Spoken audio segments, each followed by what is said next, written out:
उठेला घर से बाहर तू भोरे के गेला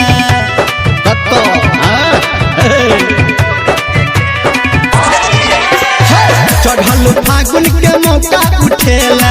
घर से बाहर तू भोरे के गेला छोड़ी बात नहीं ना ललकारी से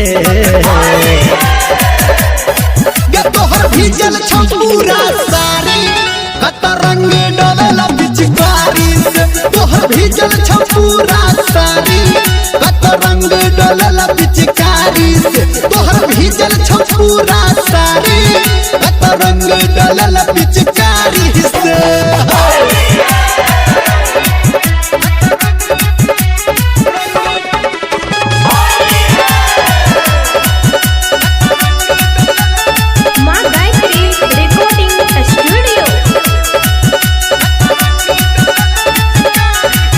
हेगे होठ में लाली घसल छो आँख में काजर बहल छो गालू पे गजब निशानी के तोरा दिलवा में डर फैसल छो होठ में लाली घसल छो आँख के काजर बहल छो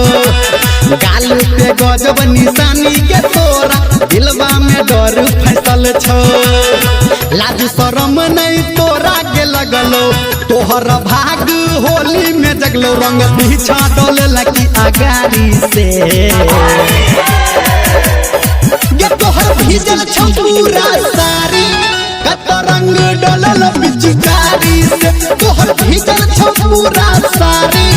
कत रंग डोलल पिचकारी से तोहर भीजल छौ पूरा सारी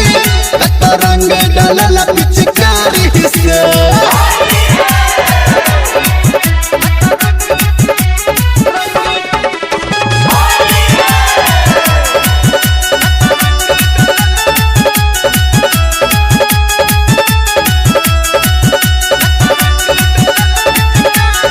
गे तोरा देह में लागल छौ गरदा कोनो बज्जर खसल कहू गे मरदा तोहर देख के भीजल जवानी के छौरी लागे छौ पान जरदा देह में लागल छौ गरदा कोनो बज्जर खसल कहू गे मरदा तोहर देख के भीजल जवानी के छौरी लागे छौ पान के जरदा